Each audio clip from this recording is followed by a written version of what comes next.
I welcome you all and thank you for braving the snow and some slippery roads tonight to come to this panel on the mental health needs of young Americans and the challenges these present to our current public policies to address them. My name is Brian Smith, and my colleague, Professor Henrik Schatzinger, and I are co-directors of the Center for Politics and the People at Ripon College. And the center has the privilege tonight to co-sponsor this discussion with two important student groups on campus. One is called DREAM, which represents Disability, Rights, Education, and Activism Network. And the other one is Psy-Chi, the Ripon chapter of the National Honor Society in Psychology. Members of these organizations are here tonight, and some of them were your greeters at the door or in the parking lot. The reason we're hosting this panel together is because the issue of mental health among young Americans is becoming more challenging in our time. A recent survey of members of the National Association of Elementary School Principals indicated that mental health issues, student poverty, and management of student behavior were their top three concerns about students today. A study by Best Online Colleges identified 5 prevalent issues facing college students in our country today: depression, anxiety, suicide, eating disorders, and addiction. Yet, with tightening budgets at the local, state, and national levels, public services to address these needs have sometimes been cut or not expanded sufficiently or rapidly enough to meet these growing needs. The issue of mental health of young Americans hit home in a dramatic way at Ripon College a little over 2 years ago. On November 7th, 2016, one of our first-year students, Joan Baldwin, took his own life. It thoroughly shocked the entire campus. He was extremely talented, hardworking, super-achieving young man with a promising career in the military ahead of him. Why? Did we miss the signals? His dad, Kevin, since Jack's death, has been engaged in educating groups around Wisconsin and beyond about the pressures on young people today and how to be more aware of their struggles and the signals they send when they are in crisis. Thank you, Kevin, for being here tonight and for what you do to make us more aware of the issue of mental health among young Americans. Jack would be proud of you.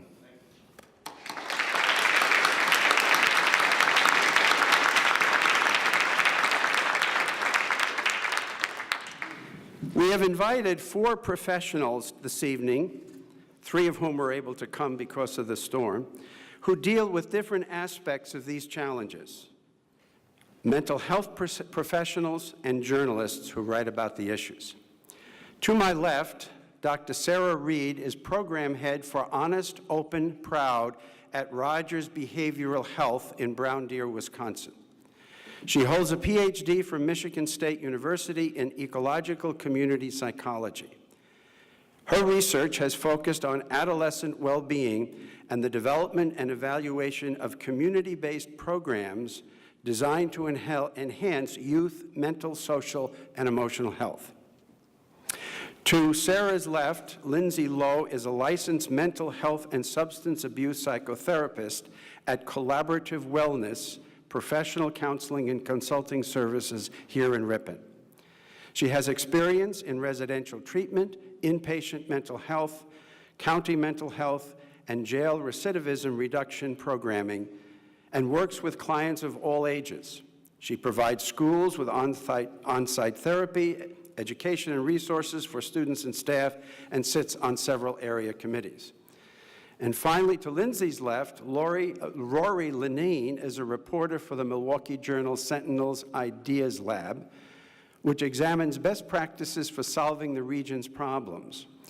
She has reported on youth mental health throughout Wisconsin for several years, and in 2018-19, she is a fellow with the Rosalind Carter Mental Health Journalism Program.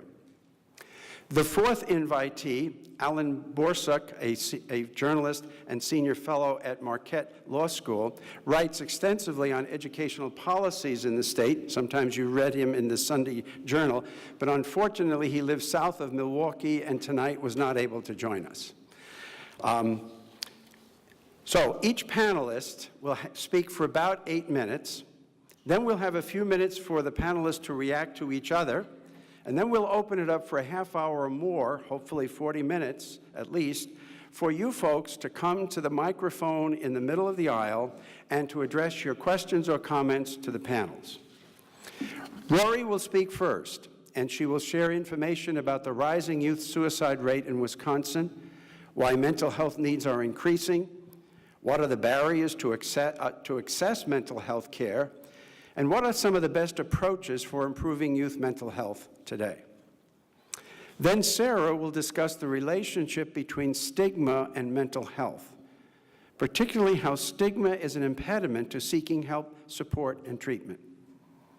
And finally, Lindsay will explain the relationship between environment and mental health needs and acknowledge the core of where mental health concerns begin. So, our panelists will now address these issues. Great, thank you so much, and thanks everyone for having me here today. It's great to see such a good turnout here to talk about this subject. So I have been covering youth mental health for a few years, which is a very rare thing to ever happen in my industry, to be able to stay on one topic for as long as I have. And I think the reason for that is because journalists in particular have been really quiet about suicide and mental health for so long. And the reason for that is based in a fear that by talking about suicide, we might cause other people to consider suicide, which is something that it's kind of a myth that exists in general in our society. And so we've really learned that the only way to really do something about it is to talk about it. And as soon as we started talking about it, we realized how many people out there are wanting to be able to talk about this and have been really wishing that there was a space to have these conversations as a community. So that's been really cool to be a part of and see people really coming out and publicly sharing their stories. So it started off, I just had an assignment to look into teen suicide because journalists were around our network were feeling like they were just noticing that more and more young people were dying by suicide. And the first story we told was about Jonathan Westner in Wausau. And when we first sat down with his family, they really didn't know if they wanted to share his story with us. And they were dealing with a lot of stigma themselves at the time. They didn't want to see their child as having a mental health challenge because they worried about how that would paint him. But they decided to do it, and in the years since then, they have totally changed their perspective on it, and now realize that that it's okay that he was dealing with a mental health challenge. And I think for a lot of people who've lost loved ones to suicide, there is that horrible question of why did this happen? And what's really empowering is when you can take that question and turn it into what can we do moving forward. And I think we owe a lot of the progress we've made to people like you, Jack Baldwin's dad, and to a lot of survivors who are pushing us forward on this. So as I started looking into it, we did find that youth suicide is a problem that is getting worse. Over the past decade, the rate has been rising consistently nationwide, and in Wisconsin, it's been higher than the national average almost every year, about a quarter higher than the national average. In 2017, there were 1,772 minors who died by suicide nationwide. 38 were from Wisconsin. And then when you start to think about all of the people who thought about suicide and all of the people who are struggling with mental health challenges, the numbers just get huger and huger. In 2017, 7.8% of Wisconsin high school students said that they had attempted suicide, and 15% said that they had made a plan.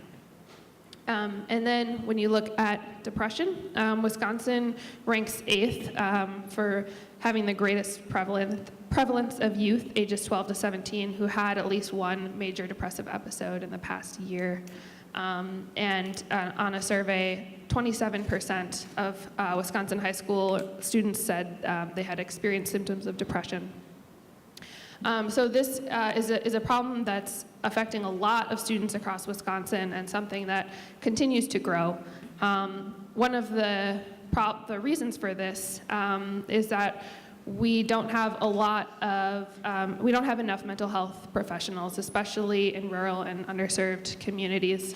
We're the 10th worst in the country for the number of youth with major depression who didn't receive any treatment. That's 66% of young people who said they'd experienced major depression did not receive any treatment. 12 of our counties have 0 psychiatrists, 11 have less than 1 full-time psychiatrist, and 3/4 have a significant shortage of psychiatrists. On top of that, a lot of these providers, about 1/3, don't accept Medicaid. So if you're on public insurance, it's very hard for you to find health care. So that was a lot of really sad facts, but throughout this series, I've really found a lot of hope in talking to young people and seeing how willing they are to be really vulnerable and share their own stories, because they really care about making this a topic that everyone can talk about. And talking about it is really the first step for us to be able to find solutions going forward. So I think I'm running out of time here. Is anyone timing me? Should I stop there? You have some more, go ahead. Okay. Well, just to shed a little light on solutions, I've kind of looked all around the country at studies and experiments of what has worked best in schools. And one of the things we wrote about early on was how in Minnesota there is a lot of state funding for placing therapists in schools, which is something that Governor Walker then put in his budget as well, starting with $3.25 million for that.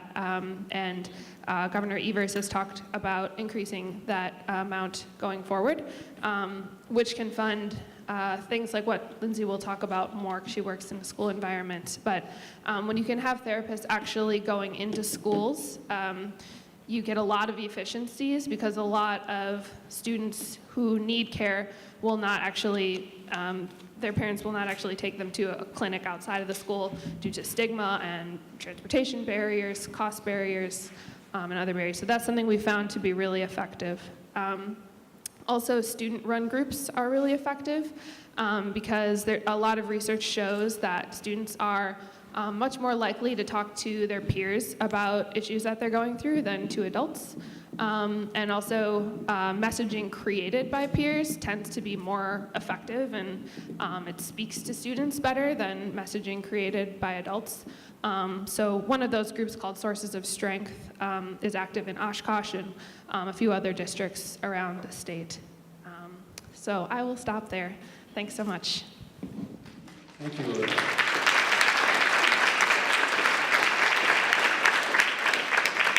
Sarah will pick up on this issue of, yes, Sarah, on stigma. Absolutely. So first of all, just thank you to the college for coordinating this extremely important event, and for the audience, both in person and virtually, for coming together to talk about these important issues of our day. I have been to, nearly a dozen or so of these panels in the last year, and I think this is one of the better turnouts I've seen. So give yourselves a hand first and foremost, I think.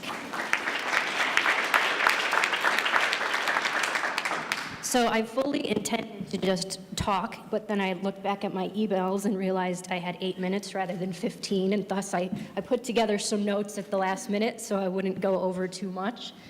So first, I'm here representing WISE, the Wisconsin Initiative for Stigma Elimination, and we are a statewide coalition of both people and organizations related to mental health advocacy that have come together to really bring about programs and best practices related to stigma reduction. And many of our members, myself included, are actually people with lived experience too. So in the short time I have today, all of probably the 7 minutes or so I have left, I'm going to ask actually the audience's help to exemplify two kind of concrete points I'd like to make to further exemplify, I think, some of the statistics that Rory mentioned. So first, if you would, I want you to help me with a little bit of an experiment that exemplifies the prevalence of mental health challenges amongst young people. So I would like you to please stand up if you know a young person, and I would say, for our sake, that's somebody under 24 years of age who is living with a mental health challenge, whether diagnosed or not. That is anxiety, depression, an eating disorder, substance use. I didn't even have to get through my list, unfortunately. So for those of you who are watching at home, virtually, I think every single person in the room is standing. And if you would, stay standing just a few more minutes. Any audience I do this with, no matter the location, the age, the makeup, you see the same exact thing. And that hurts my heart every single time it happens. But you also realize the power in numbers too, because each of you can also make a difference in those young people's lives. And I'm betting that you want to, because you're here tonight dedicating your time to this very important topic. So, a few more just quick statistics. Half of all mental health challenges begin when young people are 14 or younger. So that's really a prime opportunity for early intervention. And I want to again say that if we're to break it down and look at it, say in a typical classroom of 30 or so kids, that means that in that one classroom, about 3 people will have depression, 2 will be living with anxiety, 2 with ADHD, and maybe 1 with a self-harming behavior or an eating disorder in every classroom on average. All right, now if I could get the last 6 rows to sit down and the first 2 rows to remain standing, if you would. Thank you. You've all been fabulous. All right, so now that approximately 80% of the room has sat down, I want us to pretend that those of you all still standing in the front 2 rows are the 20% of those young people who actually receive any kind of treatment, any treatment for behavioral health care. 20% of young people access services. And if I point at you, if you would, just sit down as I do so. You all started treatment, but unfortunately your insurance ran out. So if you'd take a seat, I appreciate it, thank you. You really liked your therapist, but ran into a transportation issue. Right here. Your provider said something horrible to you and made you run for the corner. You never want to return again. And then about the remaining half actually receive effective treatment that positively impacts their lives. All right, thank you. That again hurts my heart every time I do this. So, but that is half of those young people who will receive good treatment and will become better and will become more, positive, healthy, well-adjusted individuals, because treatment does work. I want to dispel that myth as well, thinking that people will never recover. That's one of, I think, the most stigmatizing myths that does exist. So I was actually one of those fortunate young people who would have been sitting up here in the first row, the 20% who was able to access care and then was able to receive good care too. So I just want to paint a slight picture. 16 years ago now, when I was 16 years old, a young person who was living with an eating disorder, an obvious mental health challenge because it's one that is very visible. And yet, even as I would faint and be weak and be thin and jaundiced, nobody reached out and asked if I needed help, or asked what they could do, or voiced their concern. Until my mom did so, and fortunately I likely owe my life to her for being willing and able to confront me and to provide me with the care that I needed at that point in my life. But even though I can stand here today or sit here today and say that relatively proudly and comfortably, that was absolutely not the case when I was a young person and not the case for the vast majority of my life.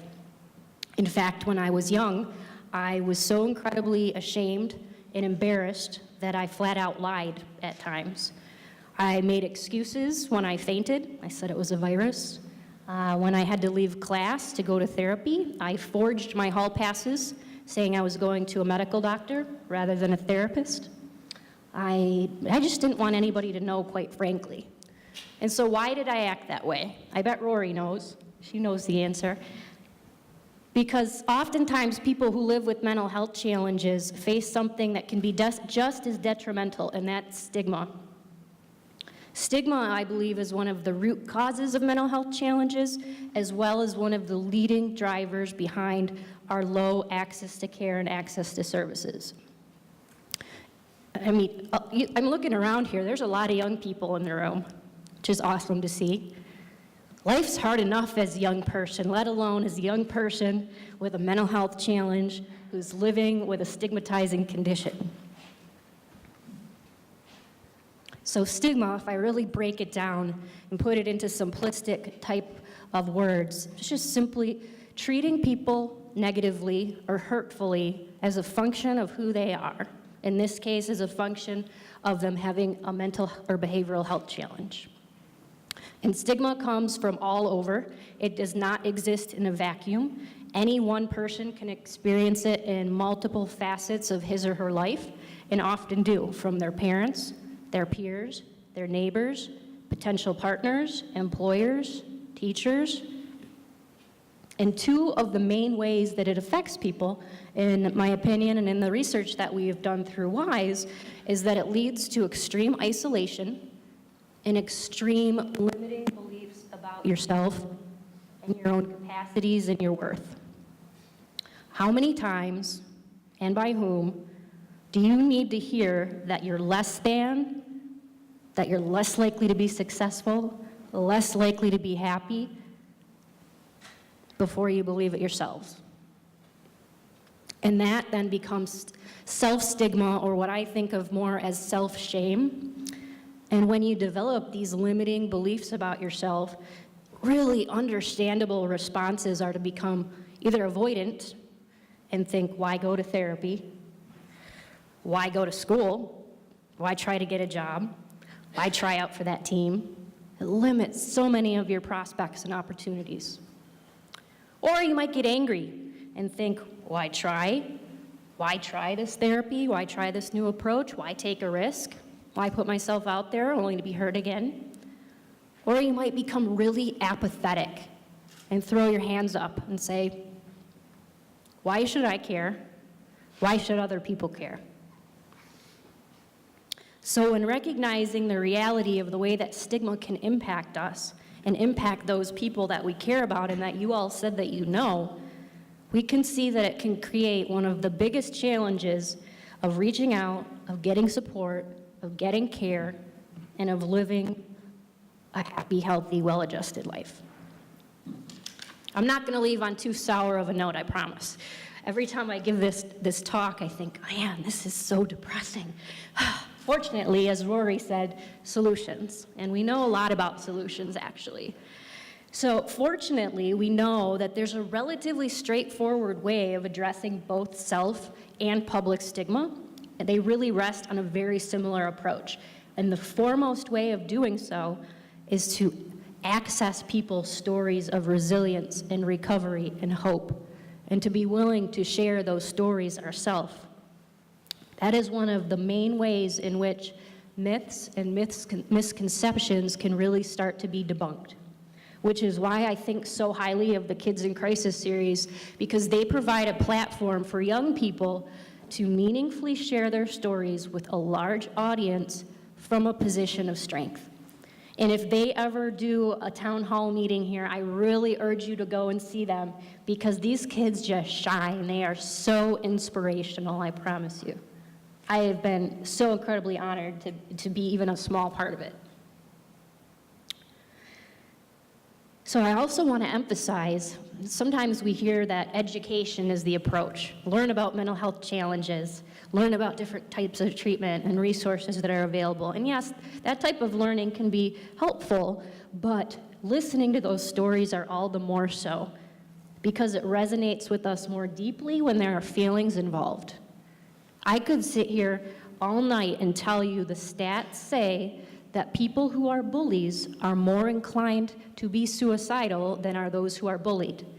And you might leave here thinking that's the case, but the moment the news media shows a story of someone bullied who died by suicide, you might forget that point. Whereas if somebody who's a reformed bully were to share his or her story about their recovery, about the isolation they experienced, and why they did what they did, and the suicidality they experienced when they were young, you might be more inclined to believe it. All right, now I said that I wanted your help twice, so here's your next opportunity. It's really cut and dry, I promise.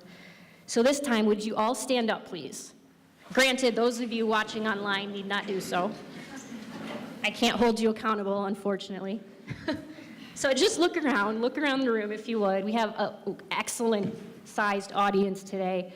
So as I said, you are all accountable for helping to make this a healthier, safer, more welcoming, inclusive environment for anyone living with a mental health challenge, not just young people. All right, I'm going to give you a list of 10 actionable items you can do to do just that. And you can sit. You don't need to stay there. But thank you for your participation. All right, number 1. So you do learn more about mental health challenges so that you can serve as a beacon of hope as well and start to address some of those myths and misconceptions that do exist, whether it's coming to panels like this, whether it's going to trainings, youth mental health first aid trainings, whether it's reading the fabulous articles that are done by the Kids in Crisis series. Learn what you can and then don't leave it at the door. Teach it to others as well. Listen to people's stories and how not only they've been able to recover, but also how stigma affected them. Might be more inclined to make more of an effort to do some of these other things when realizing the damage it can cause people. Create safe spaces where people feel able to speak up. And what do I mean by a safe space? Well, you can do a lot of things, but one thing that we urge through WISE is actually to display your intention to be a safe, supportive person for others. And so back at the resource table, there's actually a green-colored decal, and I would suggest that everyone take at least one. There's plenty more where that came from, which suggests you want to be a safe person for young people in their time of need, that you can be someone that they share their woes with, so to speak. And they are a completely free of charge resource. You can order as many as you want at safeperson.org. Again, that's safeperson.org, and we will ship them to you, and we will wish you well displaying them in your schools and in your community. You can also talk openly about mental health challenges. Each of you has a story too, I guarantee it. Even if you don't live with a mental health challenge yourselves, you know someone who does, or you've been affected by it because someone you care about has. Watch language. Our language is so incredibly important in terms of how we communicate to other people their worth, their value, how we think about them and their experiences. So avoid perpetuating those terms that have been hurtful, crazy, lunatic, what have you. Monitor media reports. Sorry, Rory. While the Sentinel in your work does fabulous, there really has to be a concerted effort to frame messages in a healthy, non-stigmatizing fashion. Speak up when you hear people who are being stigmatizing and hurtful. If someone tells a joke or uses a term that's offensive, make a comment, bring it to their attention. Number 8, lime green, is the color of mental health awareness. So there are bandanas in the back there that are lime green. Feel free to take some, and perhaps it will draw attention to yourselves, and people will be prompted to ask you where you got it. And then, who are my educators and my healthcare providers in the audience here? Or I see a lot of students, those who intend to go into either education or healthcare fields. All right, a good handful. And especially in this corner. You are often the first responders when it comes to young people living with mental health challenges. Our teachers are actually the ones most likely to refer young people to care, more so than even their pediatricians. But that can be a hard and daunting task with everything else placed upon your plate. And so at WISE, we've really started to focus on helping the helpers and supporting those who are there, trying to show up and be their best for young people day in and day out. And then help bring more of these conversations to your communities, to your churches, to your schools, host other events such as this, try to make it to the Kids in Crisis Town Hall series. Just please feel free to share what you're learning here tonight. So thank you all. I think I'm still over time despite my notes, so thank you for bearing with me here. I always leave these events feeling so optimistic when so many people show up and are attentive, and it makes me feel a lot of hope. Thank you.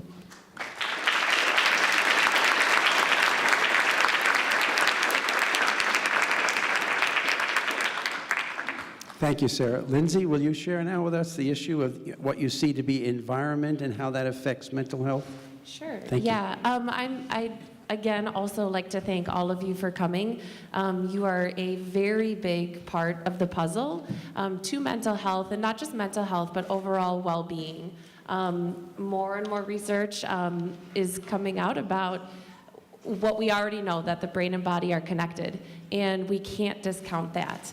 There are numerous research studies coming out about ACE, adverse childhood experiences, and I am so glad you brought up the topic of resilience, because resilience is another scoring system that we can use to really help people, and resilience is often more important than the adverse childhood experience themselves.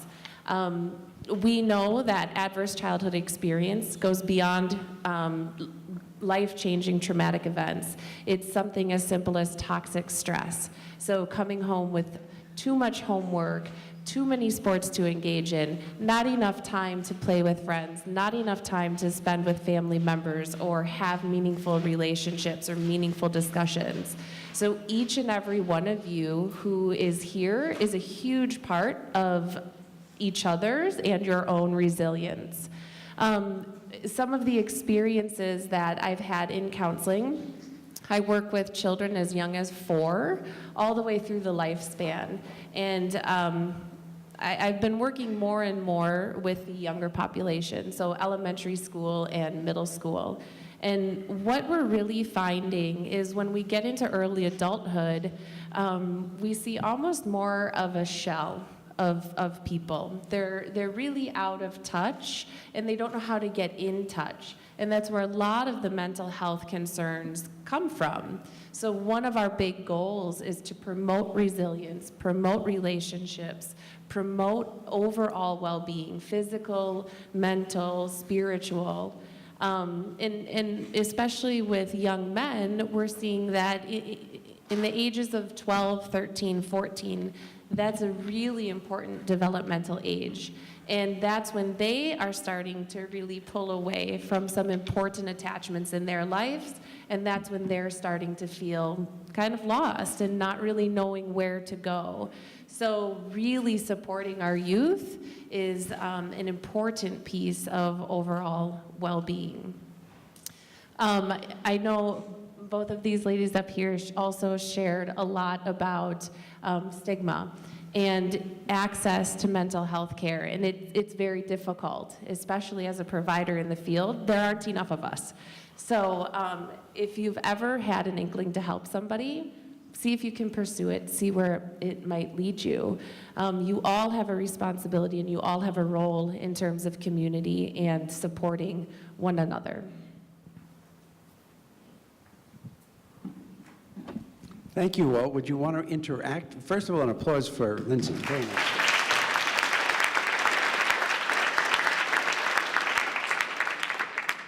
Do you want to ask each other any questions, follow up with each other, enhance or elaborate what someone has said?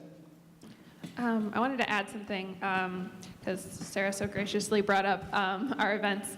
Right now we're working on a documentary. I'm collaborating with PBS on it that follows 4 young people and their mental health journeys. It's going to be airing May 16th on Milwaukee PBS, and then we are going to make it available for people anywhere to host a screening for free. So we'll make the video available to you and give you like a tool guide for making that happen. So if anyone's interested in that, please come talk to me after, exchange contact information about that. Lindsay, so you mentioned the ACE study, the adverse childhood experience work. Can you say a little bit more about findings related to early trauma and the outcomes that young people experience, and what some of the resilience work suggests is really influential in helping to get kids back on in. Sure. Thanks for bailing me out. I didn't want to elaborate too much because I didn't know if we'd have some questions about it. Yeah, sure. So, the Adverse Childhood Experiences Scale, it's a series of 10 questions, and they're all the same. Everybody gets the same question. And they are questions they're yes or no, and for each yes answer, it's 1 point. And the questions are similar to, did you ever have a parent who was divorced? Yes or no. Did you ever have a parent who was incarcerated? Yes or no. Did somebody you know, or does somebody you know, use substances or overuse alcohol? Yes or no, right? So there are a lot of very common things that we face in our daily lives and in our society. What the research shows is that for the ACE, let me back up. The ACE was formed from both medical providers and mental health providers that came together and were really looking at the dynamic and the relationship between childhood experiences and chronic health conditions. So really not even addressing the mental health part of it, really addressing physical chronic health. And what they found is that when you score a 4 or more out of 10, the likelihood of having a chronic illness, I think, increases at least 30%. So it's really astounding, and it really highlights the importance of the brain-body connection. And then resilience. Everybody is born with resilience. And some people are born with a little less resilience. It's all how the brain works and how the central nervous system communicates with the brain and with the body. And resilience goes hand in hand with how many adverse experiences you have as a young child. And the higher your adverse experiences and the lower your resilience, well, now we kind of have a perfect storm for somebody who's really struggling. And resilience looks at, again, very common questions. Do you have an adult that you can trust? Yes or no? When you were younger, did you have a neighbor or a friend that you felt like you could go to if you needed something? Yes or no? Did you have a parent home for you after school? So it's looking at what your resilience score is, and as a professional, it's really helpful because then we can look at areas that we call them sparks, that we can grab onto and really foster and really grow, and while also trying to build some of the other resilience. The brain's resiliency can change over time. So you can grow resilience. If you have a teacher that you can go to, if you have a lunch lady who smiles at you and says, "How was your weekend? What did you do?" You are automatically helping that brain have more resilience. And the effects of the adverse childhood experiences start to go back down. So resiliency is huge, especially in our day and age when we are go, go, go, go, go, go, go, go, go, go, go, go, go, go, go. And then when we're not going, we're usually teching out maybe. I hate to go there, but we have lost connection with other humans and even animals, so we've lost a lot of connection. Before we open it to the audience, I'd like to ask the panelists to comment just on that last point. This generation of young people is the most connected in history through social media. But surveys have found that it's also the loneliest generation in a long time, because between 2000 and 2015, the percentage of teenagers in our country who hang out with their friends almost every day has decreased by over 40%. Now that relates to resilience. And I just wanted to ask you, what do you think social media's role in as a positive and a negative?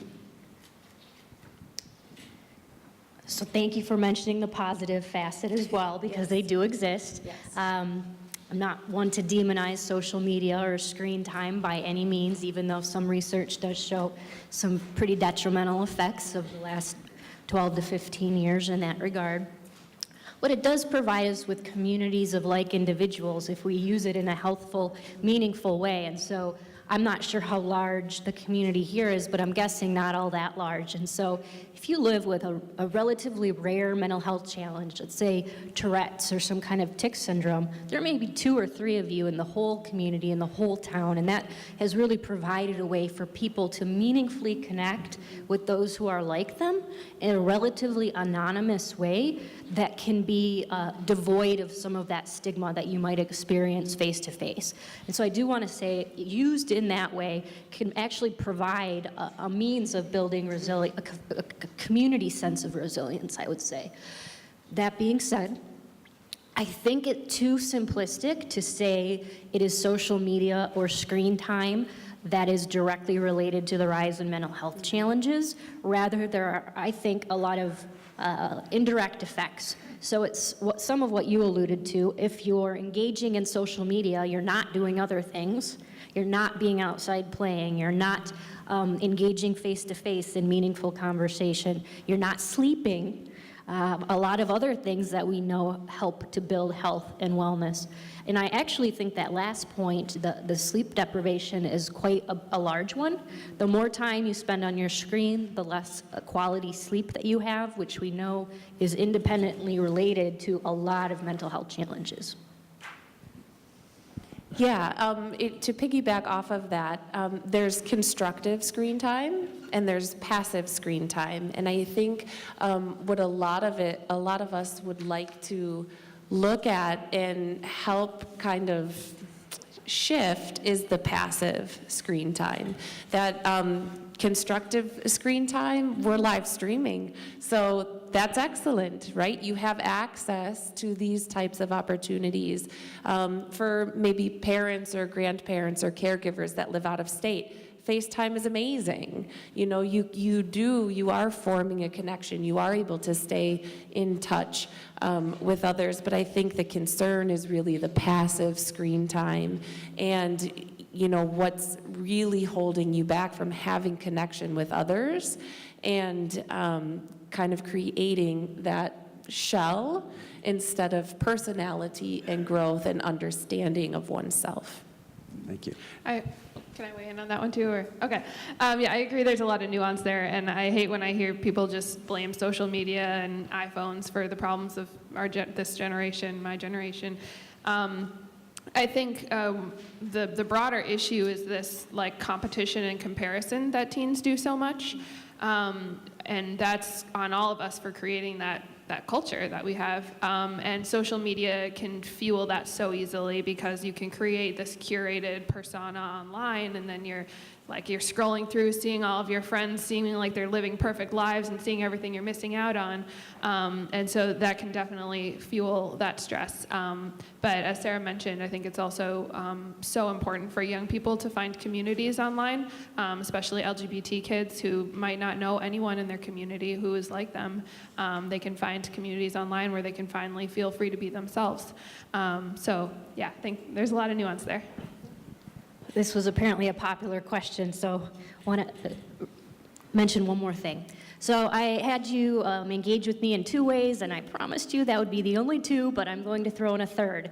So if you could just, can everyone here take out their phones if you have it easily accessible? Okay. Sorry to steal your thunder, Rory. If I don't have it correct, please correct me. If you would put this in your phones, 741 741.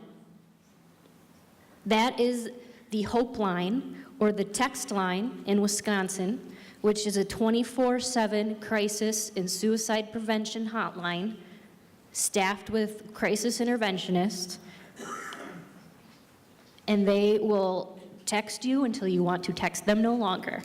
They do really solid work.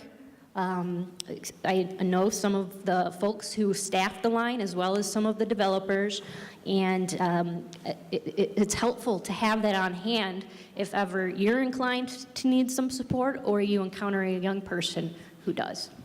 Yeah, just to add on to that, it doesn't have to be something you're struggling with, but like I've used it before when I was like, I need some advice on like someone who was coming to me with a problem, and they talked it through with me and were checking in on how it was going. So yeah, it's totally free to use, so I encourage you to try it out. Thank you. Now, you've been a very patient audience, and you have followed all the instructions. So now you have your chance. We have a standing mic here in the middle aisle, and for the next half hour, we just ask people if you have a comment or a question. Ellen is putting on the mic. Stand close to the mic so we can hear you, and make your comment or question to one or all of the panelists. So go right ahead. Hi, my question is mostly for Sarah, although this is kind of an environmentally related question, so Lindsay, if you want to jump on this as well.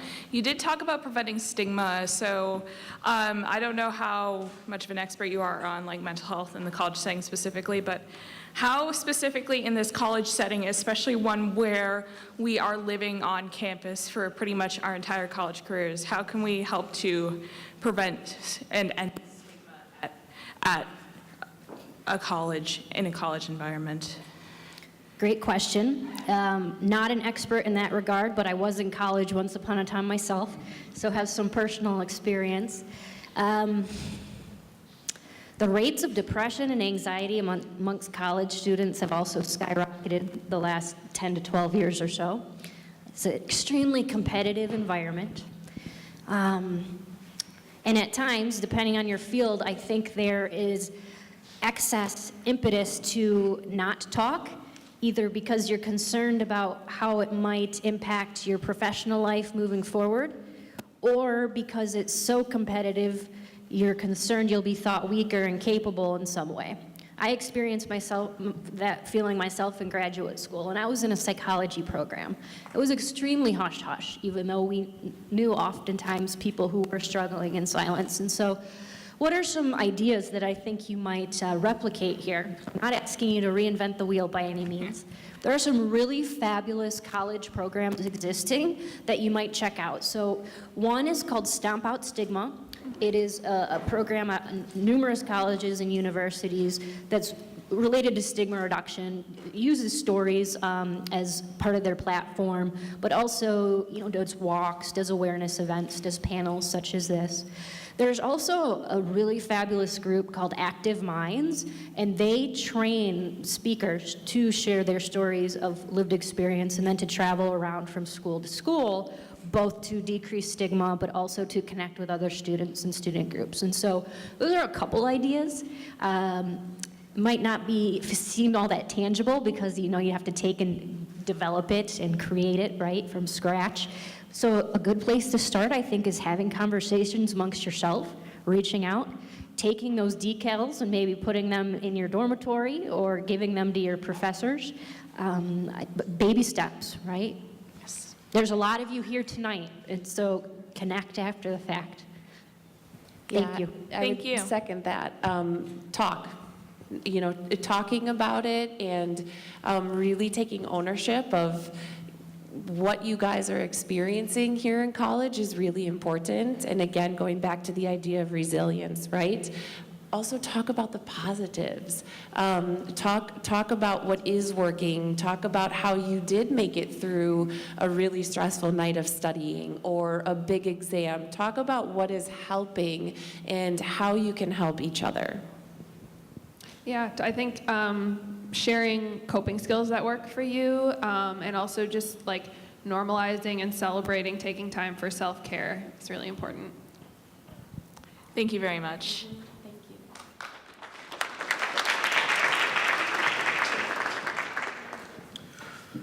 Hi, my name is Harley Mitchell. I'm a politics major. I graduated last year.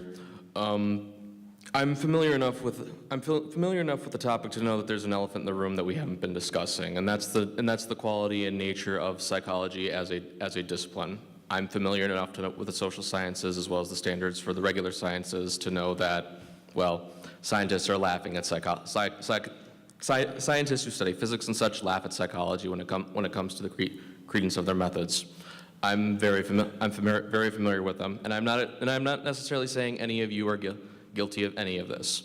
However, off the top of my head, the continued prevalence of psychotherapy, despite several issues regarding how the methodology is conducted, as well as the prevalence of fad therapies. I've heard of rebirthing, scream therapy, all sorts of crazy and nonsense things that, quite frankly, should not be taken seriously by scientists.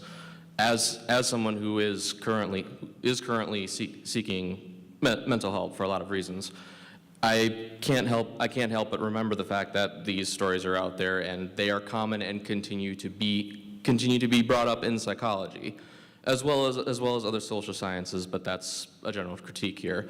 I guess what would your responses be towards very valid issues regarding scientific rigor among studies, as well as the fact that the nature of the work done in psychology may in and of itself be creating this trap we're seeing where people don't want to see it because, well, look at all these other psychology reports, therapies, et cetera, so on and so forth, that are proven to be snake oil, to put it bluntly.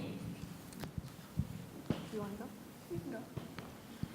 Thank you for that question. I would say, yes, psychology has the soft science sort of terminology often associated with it, which I actually think is quite unfortunate. Most scientists have some sketchy parts to their history and to their rigor, and some people who have acted immorally or unethically and then do so under the name of science or under the name of psychology, which is incredibly unfortunate. I would also say, though, it is a very young field. We are finding out a lot in a relatively short amount of time. It was only 40 years ago where sexual orientation was deemed a disorder.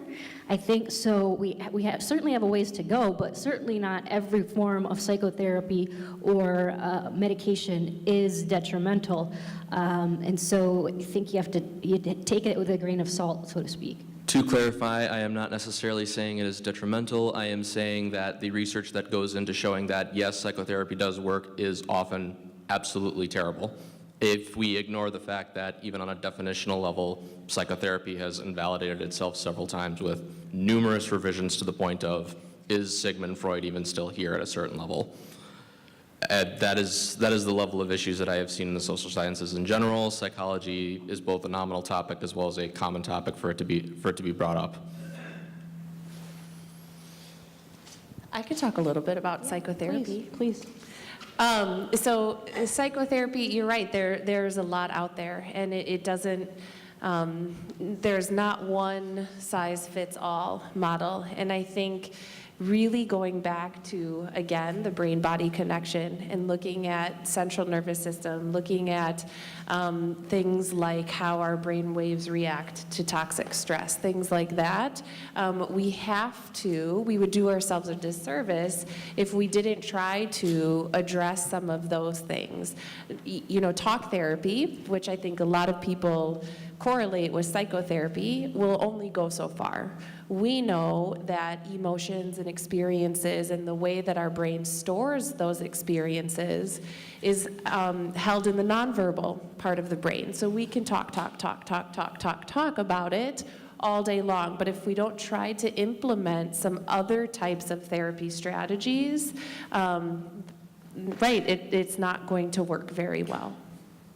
And I'll just add that a lot of science is flawed in some way, shape, or form. There's often limitations to many studies. One way in which I think a lot of scientific research has been biased in some ways is through a preponderance of subjects who are often female or women, which then skews a lot of therapeutic approaches, such as talk therapy, to women, and has often been shown to be more effective with women. And so that is one way in which we are now finding that different therapeutic approaches work better either with certain population groups or communities by diversifying some of our approaches to research.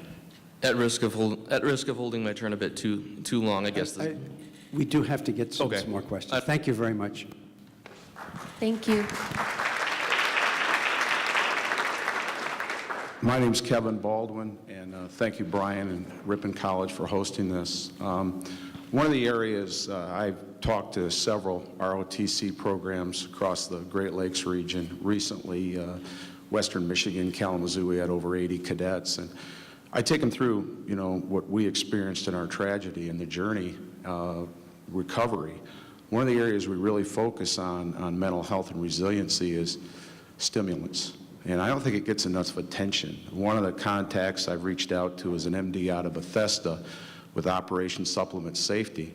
Her organization is a non-for-profit funded by the DOD, and she literally gets in and speaks to these groups in their turn supplements, whether it's creatine or pre-workout mixes or diet mixes or steroids, certainly, to get that edge, be more competitive.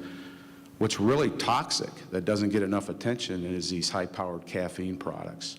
Last month, I was at a safety security symposium facilitated by the former head of psychology at West Point, and they talked about suicide in law enforcement because they're not sleeping, because they've got rage, they've got anger. Stimulants are accelerants to depression, to anxiety. I believe in the case of our son, Jack, that combinations of stimulants, energy drinks, and alcohol, as a first-year freshman, having unlimited access to that, were accelerants, and that he was a Corvette in an ice storm. What are we talking about from a health and wellness and the brain-body connection about how dangerous stimulants can be as accelerants to anxiety and depression? Thank you. So I think a lot of mental health professionals approach things differently. I know more and more therapists and practitioners are being more inclusive in their intakes and in their initials and really looking at every facet. How much caffeine are you consuming a day? How many stimulants are you using? How many hours of sleep are you getting? And really trying to hone in on a person's own biological makeup and then looking at, if that plays into or how much that plays into some of their mental health that they're struggling with, and then also looking at how can we break the cycle, especially in college. You're drinking energy drinks to stay up so that you can get your homework done, so that you can deal with your stress, then you're out partying with your friends so that you can kind of cope with some of that stress, right? And so it's this cycle that we really do absolutely have to talk about and have to try to break and bring awareness to. Thank you.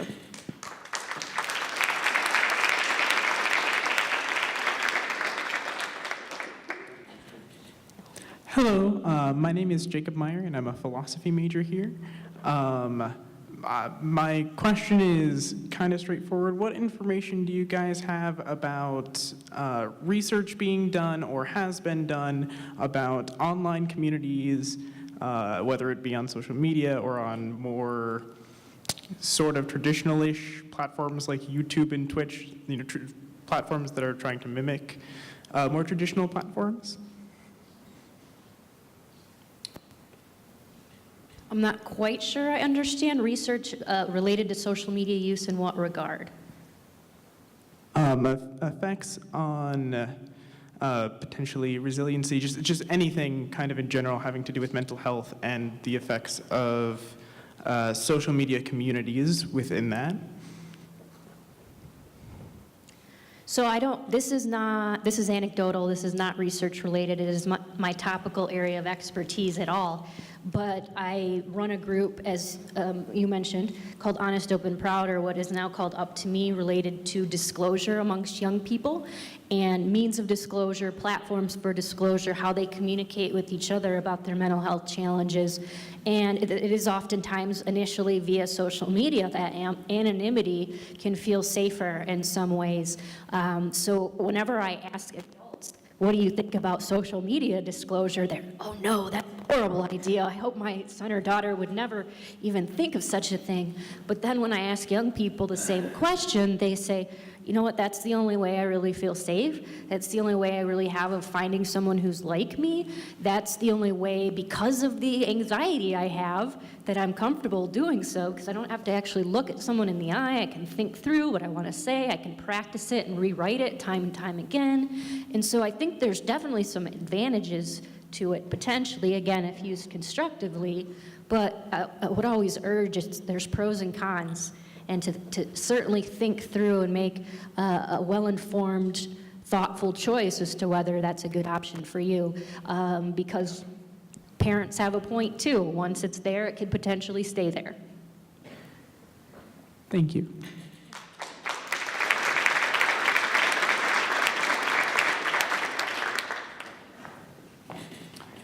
Thank you very much for being here.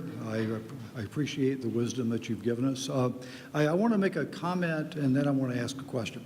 The comment, I was concerned that the audience might be left with the idea that psychologists don't know what they're doing,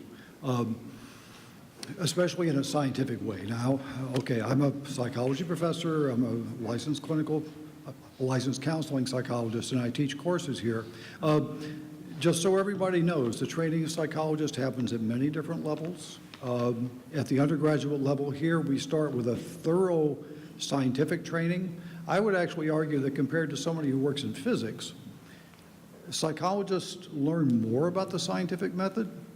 No disrespect to physics, but if you roll a ball down a plank, that's very different from trying to test a human being. We have to, very complex designs, randomized designs. I think we really have a high level of skill at this, and I'm talking about my undergraduate students, much less master's and doctoral level. Therapies are all tested. We use empirically supported therapies. We've become very scientific about it. We found some unusual things. We found, in fact, that most of those different types of therapy, whether it's psychoanalysis or cognitive behavioral, guess what? They all work about the same. We didn't know that. We found that out scientifically. It turns out that more important is the relationship with the therapist. How do you feel about that person? Okay, Lindsay's a therapist. How would you feel talking to her? Do you think you could connect to her? Okay, so that's where a lot of the variance comes in, is simply that connection with the therapist. Even insurance companies will not reimburse unless you're using an empirically supported therapy. So you're protected. There are some strange things. We had a reading in our last course called pseudoscientific therapies, and yes, that birthing thing did happen. It doesn't happen anymore, okay? So I don't want people to be worried about that. We're very careful with that. Now, my question for you,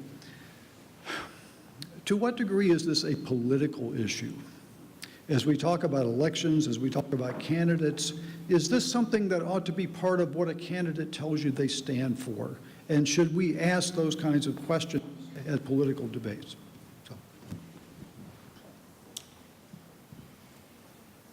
4% of the healthcare budget goes to mental health. 4%, a paltry 4%.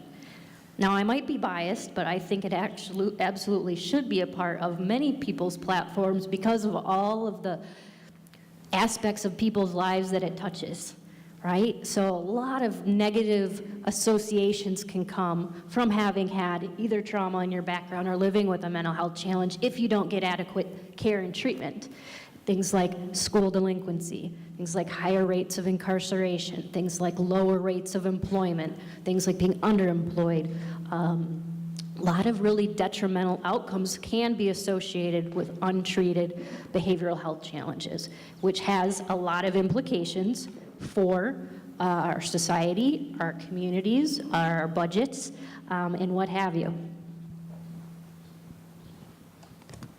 Yeah, I would just add that I think we've seen mental health have kind of a rare bipartisan support in Wisconsin. There's a lot of things that go into mental health, like the ACEs that we were talking about before, where there's a lot of division on how to deal with that. But I think specifically on the issue of increasing funding for mental health care, we've seen people on both sides of the aisle in Wisconsin talk about that in their platforms. And I think because so much of mental health funding comes from a state level and the federal level, it absolutely is a political issue. And I would say there's big P policy issues and then there's small p policy issues at the organizational level or at the level of the town or the county, right? And so one thing that caught my attention at one of the Kids in Crisis Town Hall series was work being done in some communities where they're trying to make the school day start later and change the bus routes as a function of that, because it's been shown to be associated with lower rates of depression and anxiety amongst students and staff who work within schools. And so much more tangible, manageable type of policy issues at a smaller level too can absolutely be relevant and make a difference. Thank you.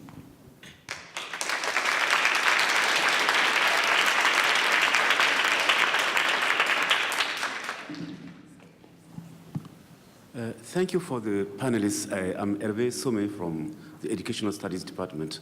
And thank you for Joe Hatcher for providing me a segue to my comment and my question too about the political dimension of this question. I'm talking about the political dimension because I was very marveled by the very practical exercise that you gave us here. And that gave me a very clear picture of what the mental problem is. It is clearly a personal problem, but at the same time, it's a political problem because the personal is political. Whatever problem you have at the individual problem, you may be struggling with this alone, but actually many other people are struggling with this problem. Because 80% of the people who stood up here, all sat down when you told us to sit down, which means that actually is a problem that has to be taken, headlong by our political leaders. At the same time, you provided us with, strategies that I see lie more on the individual side. Yeah, people need to be compassionate, in society, but at the same time, the question that I'm going to ask here is, what can we do as a community, since we all agree now that it's a political problem? What can we do together in order to bring the politicians to book? Because they are not doing enough. 4% of the budget for this huge problem is certainly not doing what it's supposed to do. So what can we do as a group, as a community?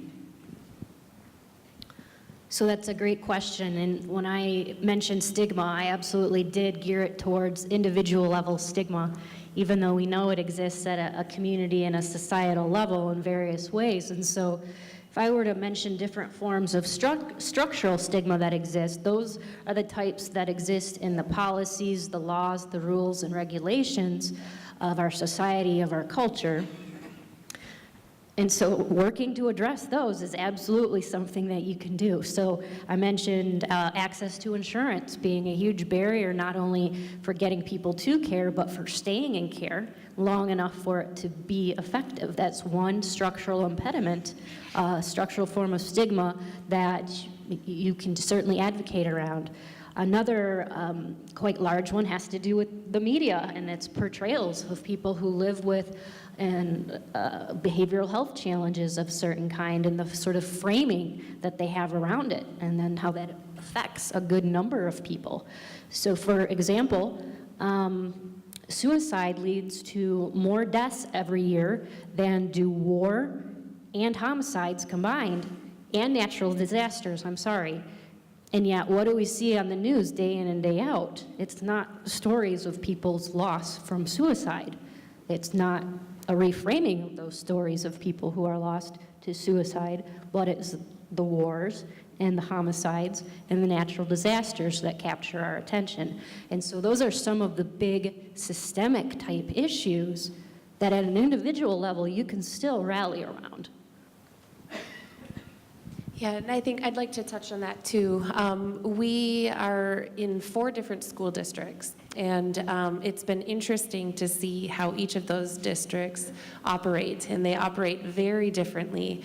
And one thing that has really become clear is stigma, and it is more of an organizational level as to how involved schools get in mental health, in accessing the resources that are out there. We have some districts who go above and beyond and create new programs and try new things. And then we have other districts that just like zip their lips, and so really it's looking also at the education system and really promoting within the education system and within those districts to not only care for themselves and their teachers and their staff, but also to just confront the problem and not really kind of, put it under the rug or pretend it's not there or pretend that it's only certain demographics, because it is everybody.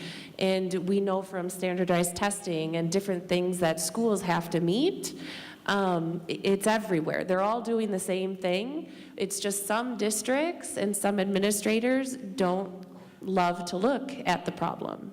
So really encouraging to break the stigma and to help use resources that are out there. Thank you very much.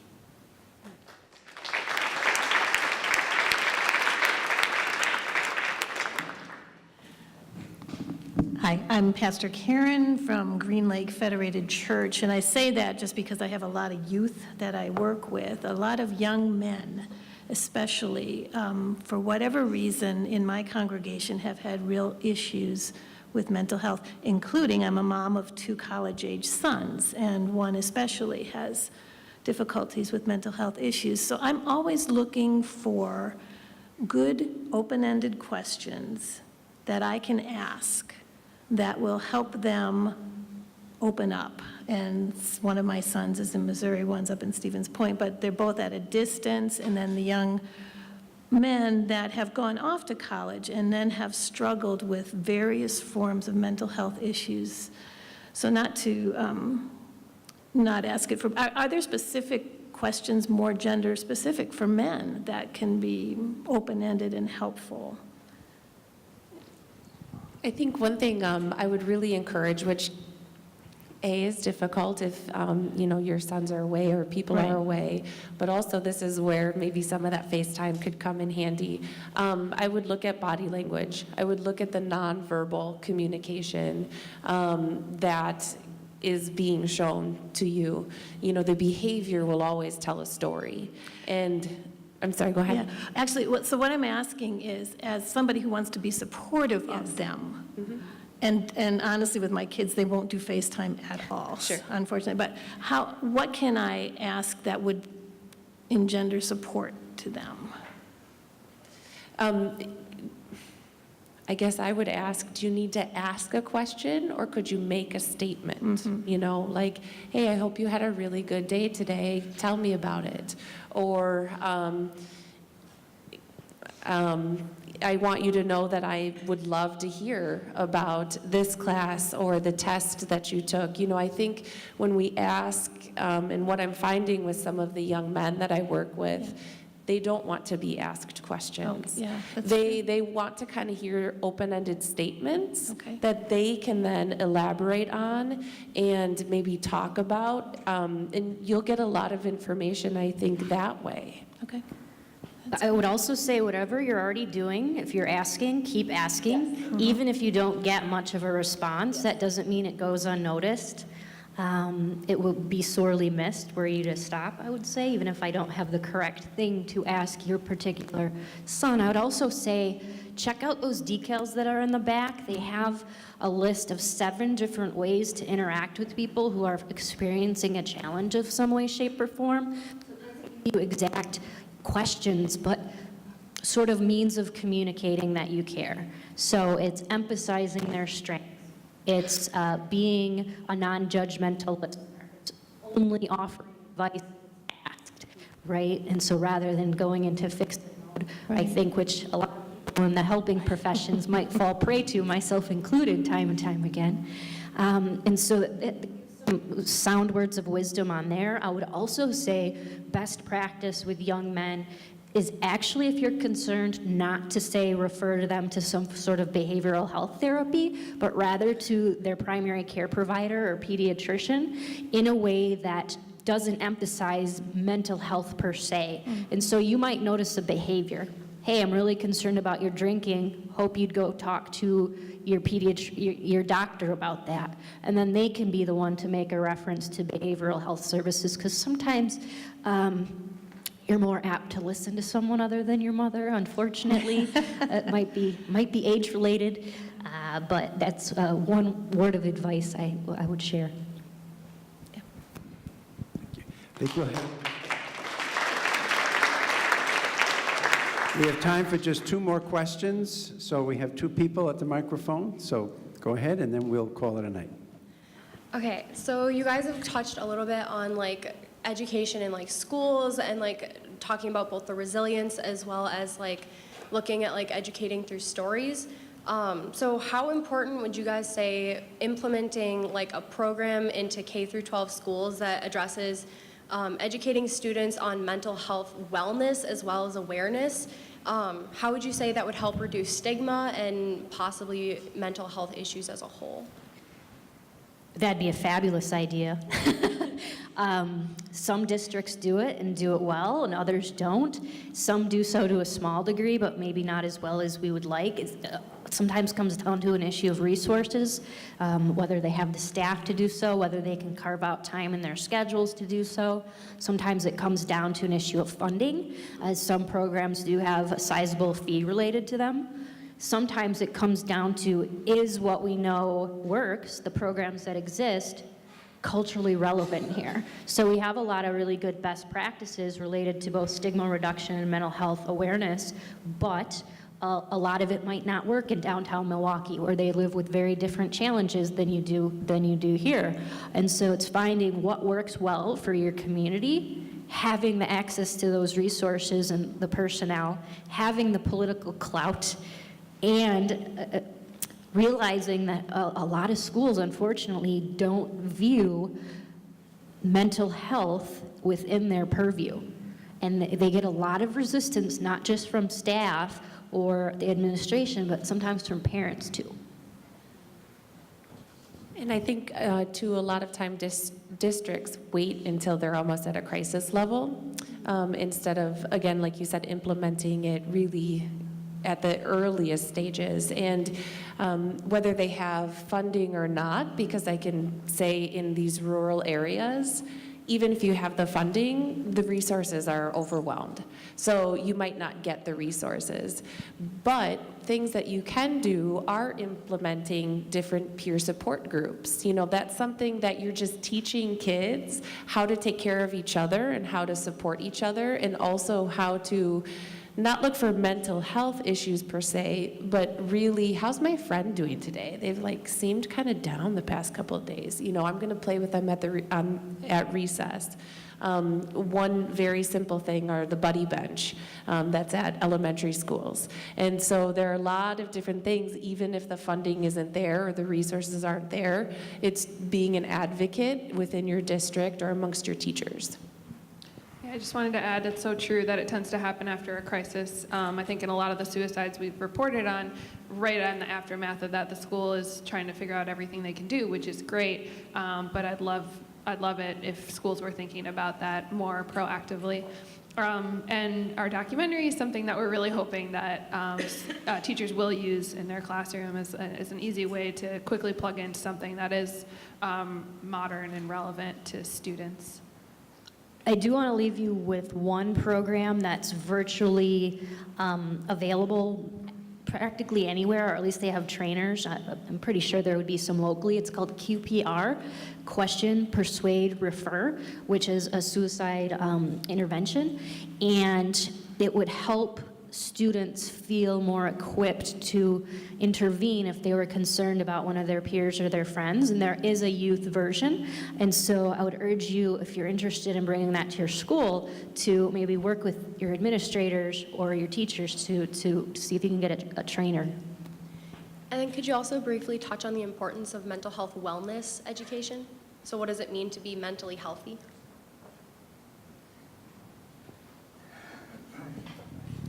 Okay, mentally healthy.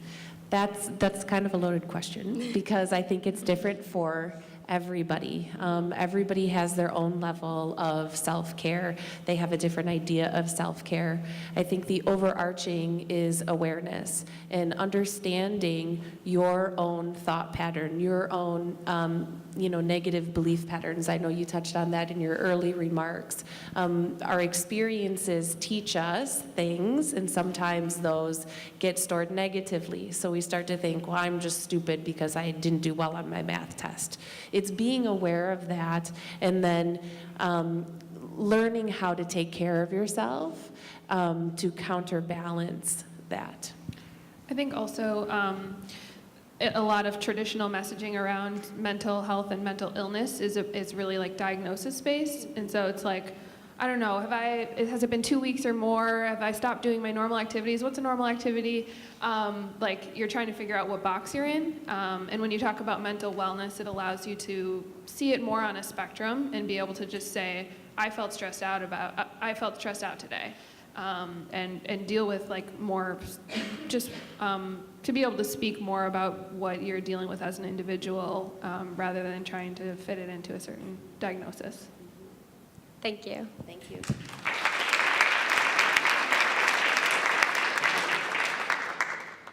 My question is for everyone, and so it's my question is, what's your take on the suicide on?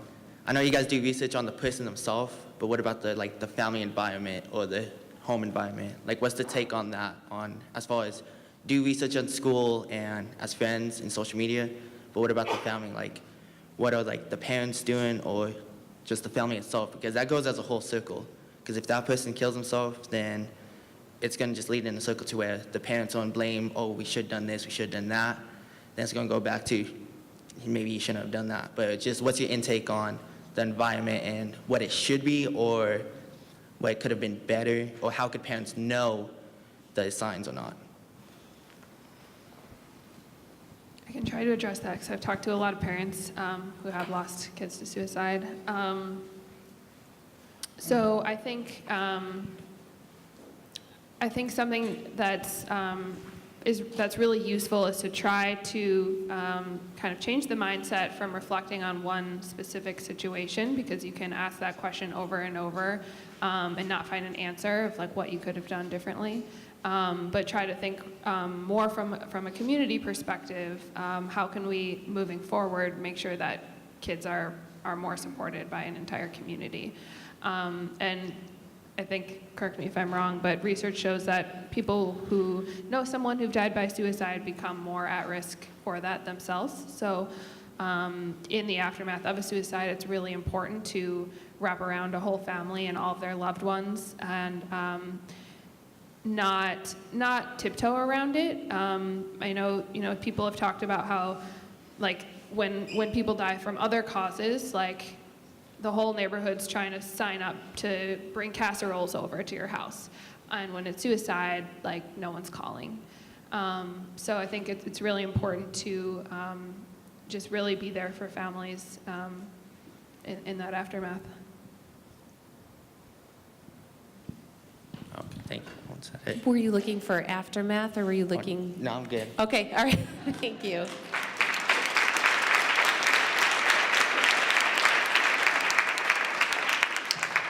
I'd like to thank the panelists for a wonderful evening of wisdom and sharing with us, and hopefully we can take much with us to be able to help one another in this important area.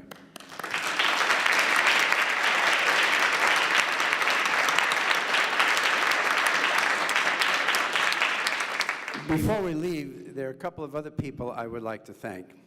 Cindy Vertel and Emily Johnson are two very professional people who are serving this campus so well, and we want to thank them And thank you for all you do, and thank you for everything you're going to be doing in the future. Thank you so much, Cindy.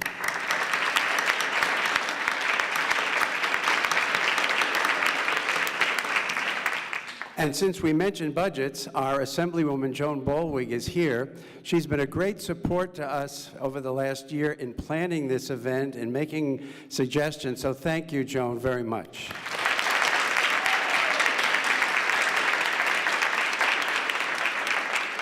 Joan, keep working on that budget. Work across the aisle and keep it going up so that the services can be provided. We'd also like to thank the students tonight who've been a great help in planning and carrying this out. Olivia Heck and Abby Korb from Psi Chi, and the other members of Psi Chi are here. Would you please stand? We'd like to thank you very much.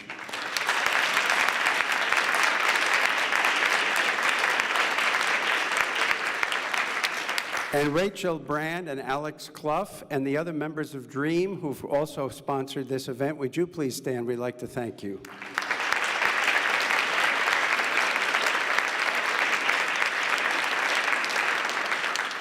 And last but not least, our videographer, Ellen Hughes, who has videographed this for the future. Thank you, Ellen.